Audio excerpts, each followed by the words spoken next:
In love, there are no harmless secrets, and betrayal always has a price. At 7 p.m., Steve Johnson set up shop outside his wife's office with the intention of ending the charade they called marriage. Over time, some husbands fail to notice the warning signs, particularly if their wives have never worked late. After noticing, Steve made the decision to deal with the problem.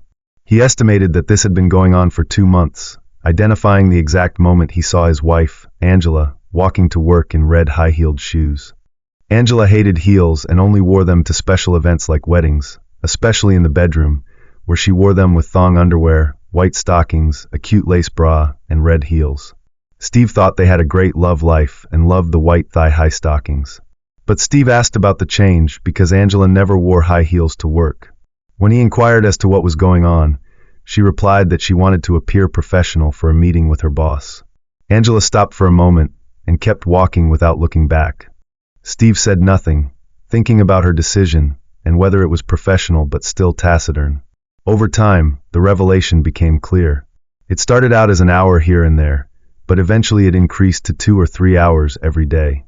At a bachelorette party, Steve discovered that Angela hated bars, clubs, and salons and preferred coffee or dinner. Drinking was frowned upon by her, and she disapproved of it. Steve, who knew the venue from previous parties, accompanied her to her boss Martin Schindler's home in Glen Ellen for her 3rd bachelorette party. He deflated all 4 tires and went home after waiting an hour to make sure she was serious. Angela did not mention the tire incident, but she told their daughter Jenny about it, saying that she was glad someone had just let the air out. When Jenny asked if it was true, Angela confirmed it with an air pump Steve insisted she keep in the trunk, thankful they were unharmed. Angela acknowledged spending a night at a dance club with friends, but she advised staying away from it going forward. After consulting a lawyer and starting the divorce process, Steve waited for her to arrive at her office while sitting in his car. They produced their 17-year-old daughter, Jenny, who is Steve's pride and joy, despite complaining about their 21-year marriage. They first connected when Steve needed help with a contract dispute, and Angela, a receptionist who wanted to become a paralegal, helped him. After 2 years of blissful dating, they were married, and Steve thought their marriage would be happy until Angela began working for Martin Schindler. Despite Steve's long hours as a truck driver, they made the most of their family time by planning weekend excursions around Jenny's schedule that included sports or other interesting pursuits. They visited wineries in Galena, Illinois, and shops and leisure activities in Lake Geneva, Wisconsin. Their relationship was broken by Angela's betrayal, which went unnoticed until her shoe choice was made public. Steve, who had not been aware of her adultery, noticed a change in Angela's behavior as she grew more distant. He remembered the evening he had followed her and struck up a discussion. "Why not watch a movie and eat dinner today?" He suggested, "I'd like to spend some time with you on Friday, which is a rare day off." "You know the deal," she said. "My girls have Fridays. As their designated driver, they rely on me. Give them one night to get by. I hardly ever see you because of your long work days and those evenings spent with the girls. We could spend more time together if you had a real job that didn't involve constant driving. However, you don't. I've put up with it for 20 years. Take care of it." He was rendered speechless when she walked away without saying goodbye. "See you later." He watched her walk out, picked up the keys, and hurried after her into the garage. There was only one exit in their neighborhood, and getting to it from their home required navigating a tangle of streets. He followed her to Martin's house and caught up with her on Main Street. He decided to see a lawyer on Monday and stayed away from her for the remainder of the weekend. He wasn't looking for a harsh strategy. All he wanted was for their marriage to end amicably. He wondered if he should cling to the slick rope, sensing from her words and deeds that she no longer wanted him.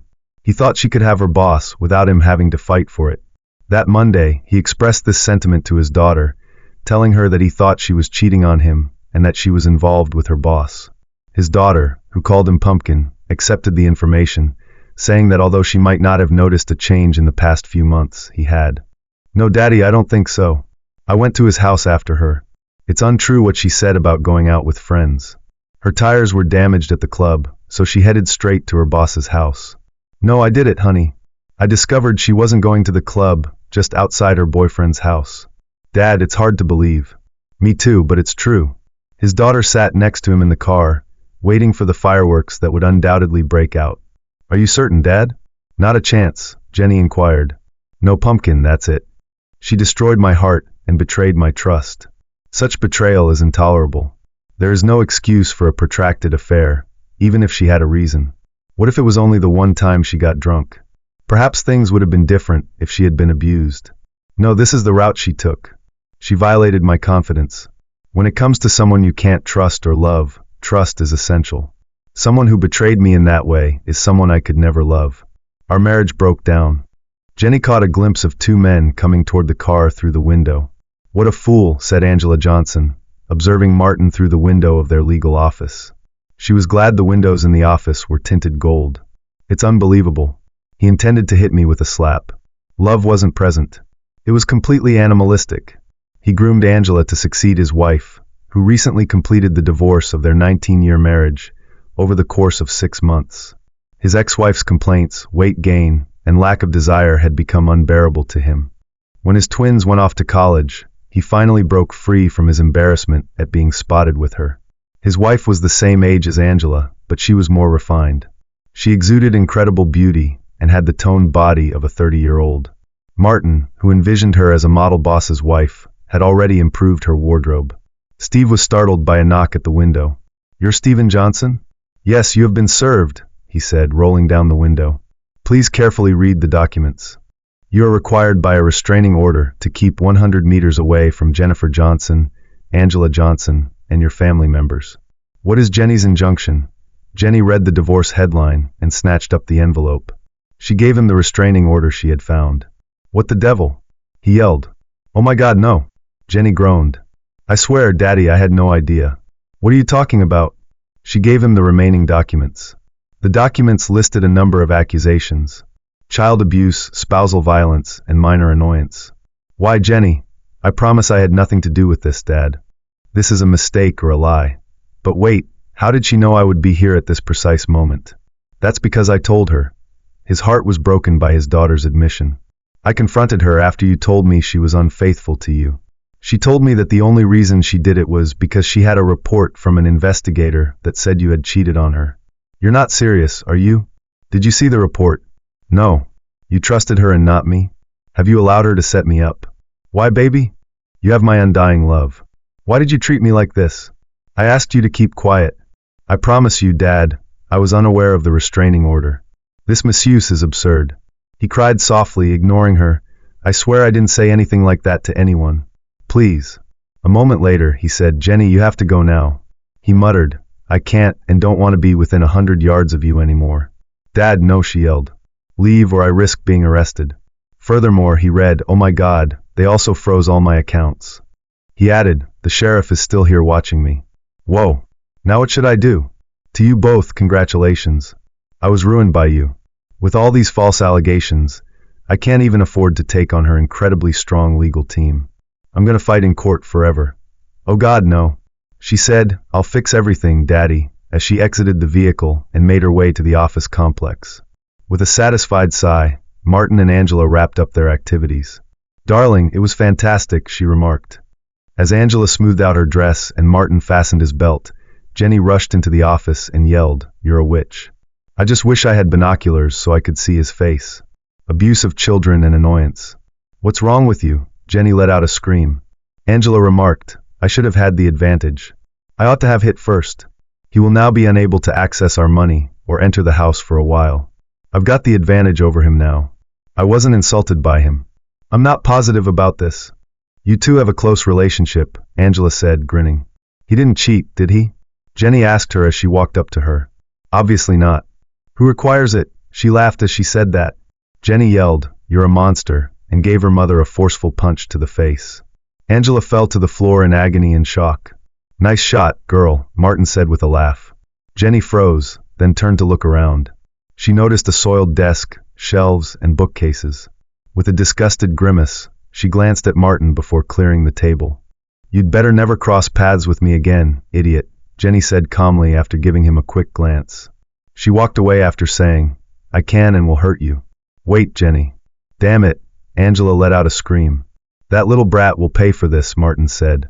As she was leaving, she passed a man holding an envelope, who asked, "Are you Angela Johnson?" "There," she said and hurried off. When Steve's divorce petition was served to her, Angela and Martin both chuckled.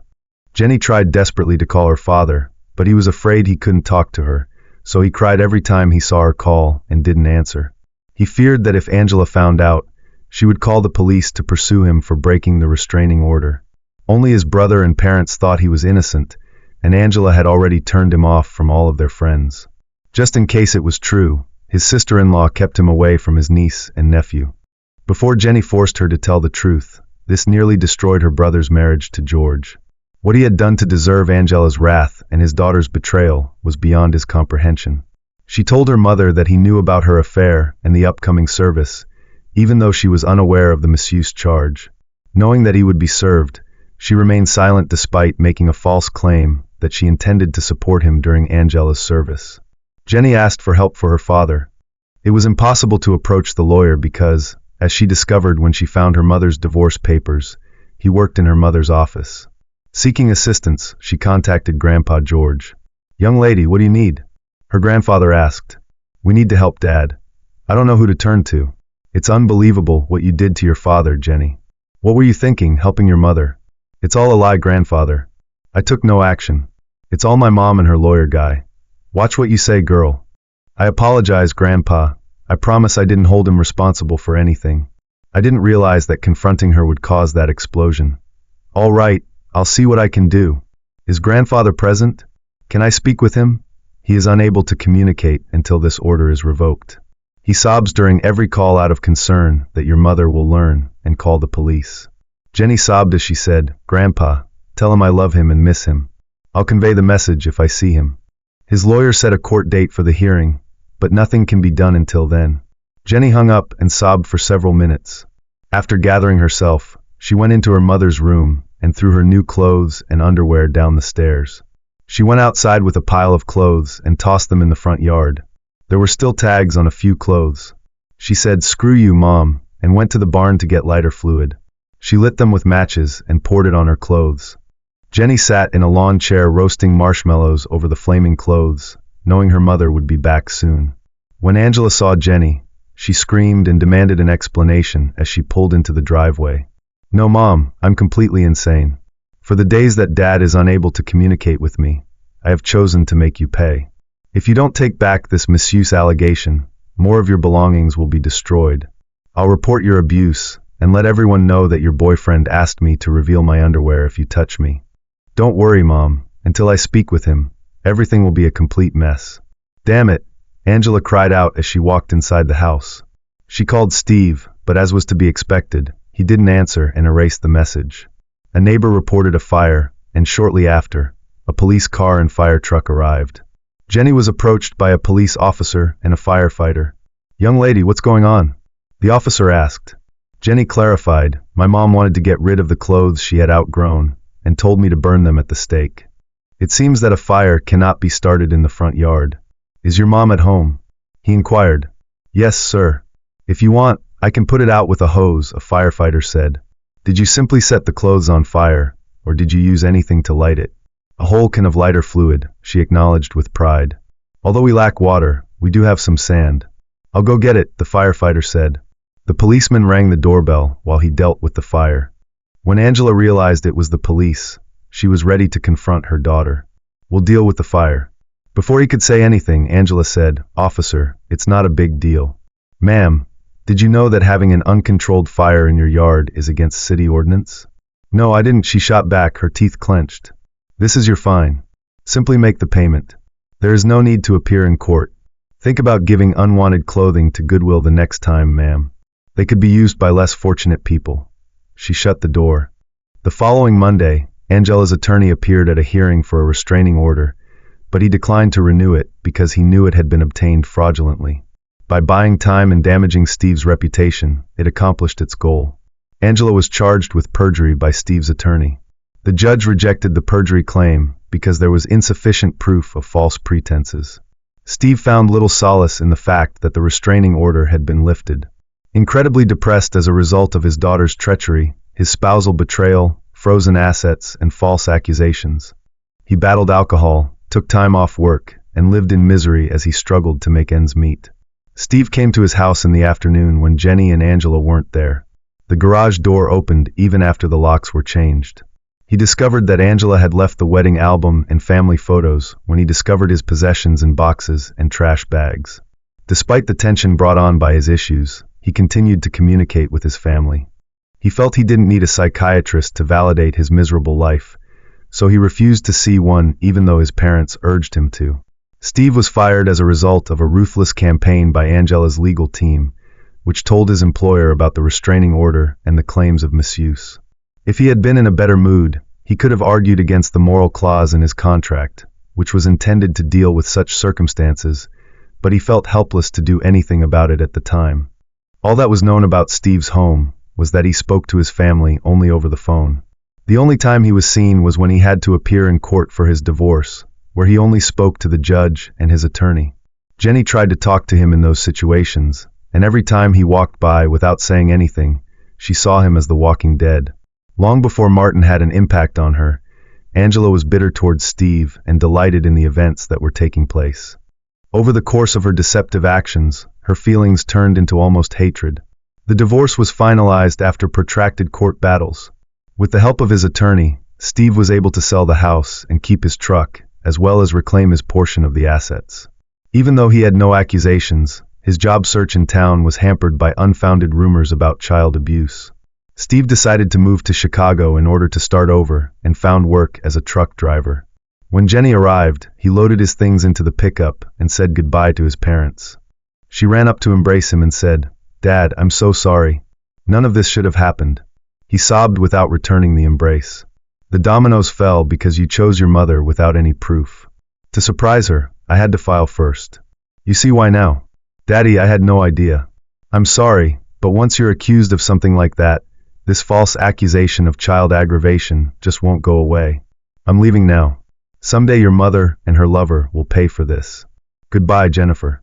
It's a stench you can't get rid of." As her grandmother embraced Jenny, he took advantage of the moment to hop in the truck and head out, saying, "Angela, will you marry me? I loved you more than my own life." On the day the divorce was finalized, Martin proposed. "Yes, Martin." "Oh yeah," she said, sobbing and giving him a hug, creating a commotion in the restaurant. After paying the bill, she proposed that we go to your house and celebrate. Angela was eager to move in and renovate Martin's large home, getting rid of the tacky curtains and furniture that his ex-wife had picked out. They would buy a new bedroom set as their first purchase. Martin chuckled when he saw his ex-wife, Carol, eating dinner with her parents as they were leaving. As they went by, Carol spat at him because she was disgusted with him and his new mistress, but he ignored her. Steve walked into the truck warehouse and saw Lou, his co-worker, standing in the doorway. "What's up, Steve? You look like someone ruined your breakfast. Today is the final day of the divorce." "Oh well, you deserve to enjoy yourself today after what that woman did to you." "It's not her. It's my daughter. I simply cannot bear the fact that she chose her side. I can't bring myself to talk to her, even though she emails and calls me. Perhaps I should see a psychiatrist." "Okay, Mariana. That's not a bad idea," Lou added. "Perhaps you should let off some steam," a voice said behind them. "Hey, my dried-out old self is useless," Steve said. As she walked away, Marianne leaned over and whispered words of love to him, leaving the people watching her in awe. Steve, encouraged by his friends, said he was ready to go after Marianne, that she was his new partner, and that they should go. On their first date, they went to Baker Square for coffee and cake, had dinner, and watched a movie. Steve was reassured by Marianne that everything would be fine, and that he was a good man going through a difficult time. Steve talked to Marianne about his past and how, for a long time, he was unable to comprehend what he had done wrong and why his ex-wife had been so aggressive during the divorce. She was awful, he said, but it was all over now. He held her hand, told her to look ahead rather than back, and assured her that it would be worthwhile.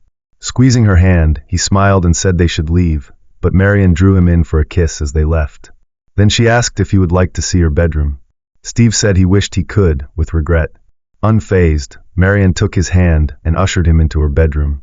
Under the calming blue glow of the moon, they slowly kissed and undressed, planning to enjoy every second.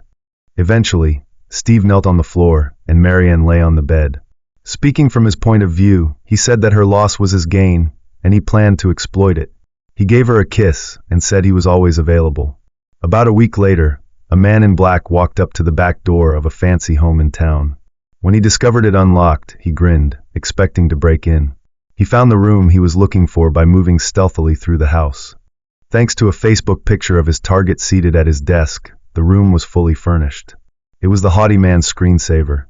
The room was dimly lit by a desk lamp, and the closet was to the right and behind the desk.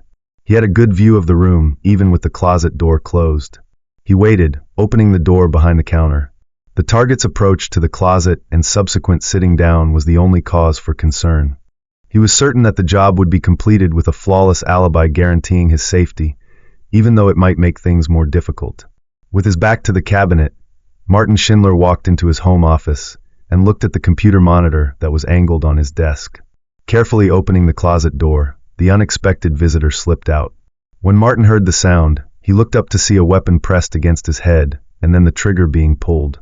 A note that read price paid in full was then left on the table and the pistol was placed in his hand. The gunman left the note and hurried out the door.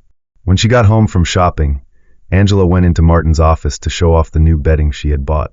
When she saw his lifeless body in the chair, she screamed and quickly got her cell phone out to dial 911. She kept a note on the table and watched the weapon in his hand without touching it. She was given a startling revelation when she read the message. "No, Steve," she screamed in distress, asking, "What have you done?" After receiving a call, Detective Devontae Jordan rushed to the Schindler residence. He arrived to find crime scene investigators pacing the office and a sobbing woman in the living room. As he looked around, he remarked, "Good clubs indeed," after spotting a brand new pair of golf clubs in the corner. He continued to examine, noting that the victim's right hand still held the weapon. He asked one of the first officers to arrive what was going on and was informed that it was a gunshot wound to the head that appeared to be self-inflicted.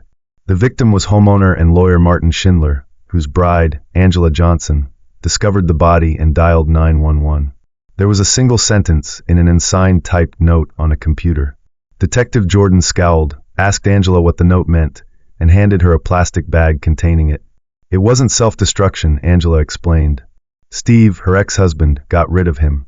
Martin didn't own such a gun and didn't like guns. Because Steve felt Martin had taken her away, Angela thought he did it. While married, she acknowledged dating the deceased. Detective Jordan thought about a number of possible reasons, such as Martin's ex-wife's resentment over being abandoned. Angela assured the detective that she had an alibi for her location. Detective Jordan paid Steve Johnson a visit on a bright Sunday afternoon to inquire about his whereabouts the night before. Steve clarified that he arrived at the station at 9:30 p.m. while operating a rig through Rockford. With hints of contradiction, Detective Jordan told him about Martin's apparent self-destruction. Steve gave more details, including his new mobile number for future correspondence. Detective Jordan thought about the peculiarities of the self-destruction as he was leaving, including the fact that a left-handed person typed the note, shot himself with his right hand, and had few marks from a weapon on his hand. As he readied himself for additional inquiries throughout Chicago, these irregularities bothered him. Lou asked Steve what it all meant after the detective left, and Steve sat down at his kitchen table. Steve laughed and said that he was shocked that his ex-fiancée had killed himself. Lou said that he hoped his alibi worked out. They clinked beer bottles in a toast and laughed. At the funeral, sitting in the front row, Angela lamented the man who had so easily snatched her away from her amazing husband. The man who convinced her to take part in a nuclear attack and kill a good man for change was sobbing. Before she moved to work for Martin, she was devoted to her truck driver husband. He specifically targeted her, wearing her down right away with insulting remarks about truck drivers and casual remarks about him while traveling. Martin found it too simple. Because of Steve's long days and sometimes nights on the road, she had neglected a seed, but he planted it, and it grew. Angela was torn between crying for her husband's death and the breakup with her daughter, or for the loss of her fiancé. Everything appeared to be a waste of time. The room buzzed around her, but she didn't hear or care. The glances she received from Martin's daughters and ex-wife went unnoticed. They held her responsible for his death. Angela said to her daughter, who was coming home from college for the weekend, "You could come to the funeral and pay your respects." "How dare you tell me I should respect the man who destroyed my father?" Jenny asked, giving her a serious look. "I forgot you. I shouldn't even refer to that jerk as a man." Before making the lengthy drive back to her college in La Crosse, Wisconsin, she slammed the door behind her. Detective Jordan and his supervisor met to discuss the case's lack of advancement. "Every alibi offered by the suspect has been confirmed," The timing was right, and Steve Johnson's truck tracker indicates that he made no stops while traveling from Madison to Chicago. He was recognized as the driver by the warehouse staff. The medical examiner's window revealed that Angela Johnson was at Starbucks, Victoria's Secret, and Macy's based on her surveillance and receipts. According to Jordan, Schindler's ex-wife and daughters celebrated her birthday with dinner with her parents, brother, and sister-in-law at the time of her death. Was it the birthday of your ex? He was asked by the commander. No, it was merely a celebration. Heck, I even went to see how Johnson's daughter was doing, and she was in Wisconsin, more than 3 hours away, attending college. Could it have been self-destruction? He was asked by the commander. It is feasible. I simply believe it to be untrue. Let's conclude it was self-destruction since there are no suspects, no motive, and no hard proof that it was even a slaughter. Distressed, Jordan nodded and walked out of the room. Jason Davis was invited to dinner by Angela 6 months later. Angela got him into bed on their third date. Jason returned home after a passionate evening. Before turning in for the night, he sat down to check his email and opened a bottle of beer. A weapon was aimed at his head and fired as he sat at the kitchen table. They left a note and placed a weapon in his hand. The entire cost has been covered. Detective Jordan entered the kitchen after passing through the apartment. He was given a note to commit suicide before he could say anything more. Oh no, it appears that I was correct about something else. He said to the officer, now I just have to figure out who the hell did this. Mark, do you have any fingerprints? Then he asked the technician. Yes, but they are the ones who suffer, if I had to guess at this moment. Did any witnesses make a police call? Jordan inquired. After hearing the gunshot, a neighbor dialed 911. Did no one see anyone come in or go out? Obviously not. How did they arrive here? No windows or locks broken. To me, it appears to be a balcony. There was no lock on the sliding door. Given that he was on the second floor, the victim most likely wasn't concerned about this. Anybody of average height could jump, reach the bottom, and pull themselves up, though it wouldn't be that hard to climb up. What is the average height of a woman or a man? Tall woman, average man. Where's the phone number for this guy? Jordan inquired. Here, packed. Jordan located his phone's most recent call using his gloved hands. I simply had to make sure. Angela received the final call. If she's not Angela Johnson, I'll be shocked. Following the customary greetings and condolences, the detective went to work. He asked Miss Johnson why her lovers appeared to have a tendency towards suicide. In response, Miss Johnson stated that she thought Steve was punishing her and that she had been home the entire night, using her alarm system as confirmation. She clarified that she had turned on the alarm system when Jason had left the night before and had only turned it off when the detective arrived that morning. The alarm system detected doors and windows opening, and the system had been running all night, she confirmed. She insisted that she couldn't think of anyone else being accountable when questioned about her theory linking her husband to the apparent self-destructions. She gave a negative response when the detective asked about her last correspondence with her husband prior to the divorce and any indications that he was following or contacting her. She had no proof, but she was still certain it had to be him. After finishing his interrogation, the detective inquired about her height out of interest and again expressed his condolences before departing, asking her to stay close so he could ask more questions. When Jordan returned to the police station, did the chief ask the same question? Detective Jordan said, "Yes, sir. Tell me about your progress every day. This cannot be a coincidence. Her alibi is trustworthy. I will try to ruin it. However, we shall see." With caution, the detective said, "I'm going to see her ex-husband now. Tell me what you get after that." Detective Jordan departed with the uneasy suspicion that the prime suspect's alibis would all be just as trustworthy as the previous one. When the doorbell rang, Steve and Marianne were comfortably seated on his couch, watching Jack Ryan on Prime. "What can I do for you today, Detective Jordan?" Steve motioned for him to enter as he asked. "Where were you at 1:30 a.m. last night, sir?" "On your way from Detroit back home." "At 2:30, I got there." "What took place this time?" "Are you familiar with Jason Davis?" "That isn't true, in my opinion. He and your ex-wife met. It appears that last night he shot himself." "Absolutely not." "What does it look like?" "She might be a black widow, a liquidator, or something similar." "Perhaps." "Thank you. I'll get in touch with you if I need anything else." As he shut the door, Steve laughed. "Baby, what was all that?" Marianne asked. "Another of my ex-wife's boyfriends appears to have passed away." "God, please." She put her hand to her mouth and breathed. Yes, I am grateful for my alibi. I hope the person who puts idiots to death continues to pick times when I'm traveling. The cell phone of Steve rang. He ignored it after noticing it was Jenny. Will she never have a chance? Marianne scowled. Why I need this is beyond me. She is missing you. We spoke after she turned to face me. What? He got up and yelled. She comforted him, telling him to calm down, that she would not change his mind, and that in the end, he would have to accept it. She said that his former friend, who had recently tagged him at a sushi restaurant, was still following him on Facebook and was happy for him. She told him that his former friend texted her frequently to ask how he was doing, and that she was determined to get in touch with him. She described how his former friend would call her once a week to have informal chats and express interest in his whereabouts and activities. She explained that his former friend valued the fact that she had complete control over his schedule and that he would always be available at home. She recalled their conversations about his travels and his experiences since he was a child, including his early morning returns and their breakfasts together, which were replete with stories about his travels. With a sigh, he recalled these pleasant memories. I love you, Marianne, but please don't do this. I'm not involved in this, she said, giving him a hug. You will never be coerced into anything by me. Everything is up to you. I told her up front that I wouldn't connect the dots. He stopped the show, gave her a firm hug, and nodded. Chief, I simply don't have anything that would place her at the scene of the crime. Actually, there isn't any proof that anyone was present at the scene of the crime. No finger or toe marks, no forced entry, and no differences in the patterns of spatter.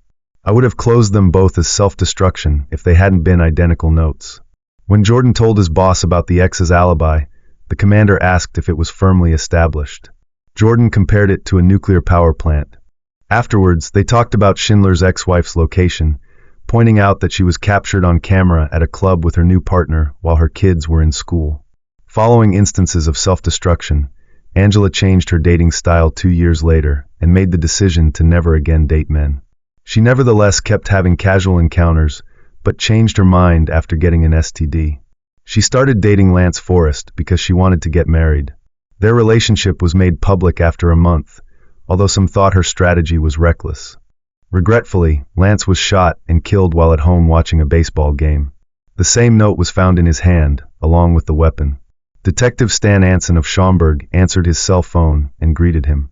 Anson inquired as to whether any unresolved cases could be related to his. Jordan acknowledged that one had to do with fully compensated self-destructions. Jordan was surprised when Anson said he had such a case. Anson inquired about any relationships to the deceased's girlfriend, Angela Johnson. Jordan was traveling through Madison at the time and asked about Angela's ex-husband's alibi, which Anson assured him was credible. According to Anson, Angela was by herself at home, and the last time, her security system gave an alibi. Angela placed an order for Chinese food this time, and it arrived in 30 minutes. A neighbor called for help during this time, and that's when the shooting happened. They were unable to understand how Angela could have committed the crime inside that window, even though her home was close to the deceased's apartment. Jordan concurred with the evaluation. To compare files, they agreed to get together the following day. But in spite of their efforts, no new suspects surfaced and all alibis remained intact, so the cases remained unsolved. In the Great Hall, Steve and Marianne watched Jenny cross the stage to get her bachelor's degree. Steve had to wipe away the tear that threatened to fall down his cheek as he grinned proudly. Marianne kissed his hand and squeezed it tightly. Marianne said she hoped he would call someone he loved deeply as they made their way to their car after the ceremony. He refused, stating that the individual had sided with her mother instead of him and had only later come to regret it after feeling bad about what her mother had done to him. Her lack of support made him feel betrayed, and he highlighted the impact it had on his life. Marianne understood his emotions. He restated that everyone had to accept the decision that the individual had made. Holding his hand, Marianne scowled at his determination and asked whether he had been that obstinate prior to the divorce. He acknowledged that he hadn't been nearly as obstinate. 5 years later, Jenny and Angela were seated in the front row of the memorial room at the funeral home. Steve Johnson's wake and funeral procession drew a sizable crowd. For weeks after walking Jenny down the aisle at her wedding, Steve passed away from pancreatic cancer. After the divorce, he did not regain a wide network of friends, although he did make a few new acquaintances and co-workers. The majority of his former co-workers, neighbors, and friends came to honor a decent man they had known, but had lost contact with over time. Marianne, his girlfriend, was present. They never married. She made a concerted effort not to spit on Angela because of the suffering she had caused her partner. Lou DeMarco, his best friend, entertained Jenny with tales of her father's final years. She would never have known the stories he told her, but they filled her heart. When he was given a terminal diagnosis, it was Marianne who finally convinced him to follow Jenny's advice and make amends. He had ignored Jenny's calls, erased emails, and thrown away letters for years. Given that these were his last few months, their reunion was perfectly timed. Jenny had to postpone her wedding, which resulted in significant expenses because she had to pay more for last-minute arrangements to grant her greatest desire, her father giving her away. Before losing his final battle, Steve found one last piece of mind during their tearful reunion and walked down the aisle. In his final words, he apologized for never marrying Jenny and thanked Marianne for bringing them back together. She never forced him into marriage because she understood. They were already happy. He always missed her and wished he had gotten in touch with her years ago, Marianne told Jenny. Jenny revealed moments of their reconciliation when her mother asked, saying, "He attended my graduation, discreetly in the back rows. He was accompanied by Marianne. Proud of my accomplishments as a detective in Streamwood, he followed my career. His walls were covered in Herald clippings. He praised your achievements and referred to you as an expert on crime scenes. He claimed that it was due to all of that, and Marianne agreed. You all watched Columbo and Criminologist together when you were kids. He wished that you would reach Chicago or another major city and have more pressing matters to attend to." As she listened to tales about her father's life after the divorce, Jenny grinned for the majority of the wake. She still spoke occasionally with Marianne, whom she was happy to meet at last. He died a happy man, and his new life appeared to be as good as it could be. She thanked God that he had at last found peace in her final prayer after the funeral. During the wake and funeral, Angela made an effort to get back in touch with Jenny, but her poorly timed remark at the after-service lunch destroyed the whole situation. When everyone had gone, Angela said, "Jenny, I've finally found peace." Jenny said, "What are you talking about, Mom?" In shock. "For years, I've shunned relationships out of concern that Dad would ruin them. The police acquitted him." Jenny yelled angrily, "You useless cow. You're glad he's gone now so you can enjoy yourself. I hope you rot in hell now, because I had hoped you would change. The next time I see you, Mom, is when we get your fat back in the ground." Jenny interrupted Angela as she winced and tried to explain. Angela begged, but Jenny said, "Goodbye, Mom. I wish you luck in bed." This was the last time the mother and daughter spoke. A decade later, Angela went to a fancy steakhouse for dinner with her boyfriend, Charlie Harlan. Charlie conveyed his gratitude for the amazing 8 months they had shared. Angela gave him a squeeze and returned the favor, saying she was happy they had found each other despite her initial doubts about falling in love again. After that, Charlie proposed to Angela and declared his love for her. After inhaling deeply, Angela agreed to his suggestion. He was dead now, she told herself, and she didn't need to worry about anything. A week later, Charlie was sitting on his back porch thinking about getting married and having Angela live with him. He took a long drag from his number 2 Cuban Monte Cristo cigar and blew out the smoke. A weapon was placed against his temple, and the trigger was pulled as he let out a satisfied sigh. A note was placed beneath a heavy ashtray on the table. A cigar was placed in an ashtray, and a pistol was placed in his hand. The entire cost has been covered. With tears in her eyes, Angela hung up on Detective Jordan. She went to the restroom after the tearful conversation, picked up a bottle of sleeping pills, even though she wouldn't need them for a while, went to her mailbox, put an envelope inside, and raised the flag for outgoing mail. She always keeps them close at hand. She thought about her wedding to Steve, the lovely day, her pride in Jenny's work, family vacations, and park visits as she lay on the bed. She was sorry that she had ruined her own life and never met Martin Schindler. At last, she prayed for a quick visit with Steve. She put the note on her chest and dozed off for the final time. "My price has been paid in full," she wrote in her note. Jenny brought a bag of groceries and the mail home. She kicked off her shoes, put everything back where it belonged, and hung her keys on the hook. Her husband, Blake, worked a second shift as a police officer and wouldn't get home until almost midnight. She uncorked a bottle of California Cabernet and poured a full glass to enjoy the silence of the house. She took a sip, then went to the mail pile and saw a letter. When she saw the sender's name, Angela Johnson, she screamed in shock. She learned the true meaning of her mother's self-destruction when she tore it open and read her last message. To the empty house, she exclaimed, "Wow, Mom, wow." She picked up her cell phone and dialed Jordan. "It's Jenny Stanger, Steve and Angela Johnson's daughter, Detective Jordan." "Hi, young woman, I'm sorry to hear that your mother killed herself." "Thank you. You don't have to look into it, at least." "Sure, Jenny, what can I do for you?" "My mother sent me a letter that contained a confession." "What?" He called out into the telephone. "An admission of all self-destructions that turned out to be massacres." She was obviously insane. "This is unbelievable." "Christ Jesus, all right, stop by my site as soon as you can." She made sure the first page was totally destroyed by burning it in the fireplace. "My dear Jenny, I offer you this last gift of my repentance," the letter said. "Whether you realize it or not, I sincerely love you and am sorry for any hurt I may have caused you. It wasn't deliberate. The worst thing I've ever done was hurt you and your dad. When Charlie was taken out, I knew it had to be you.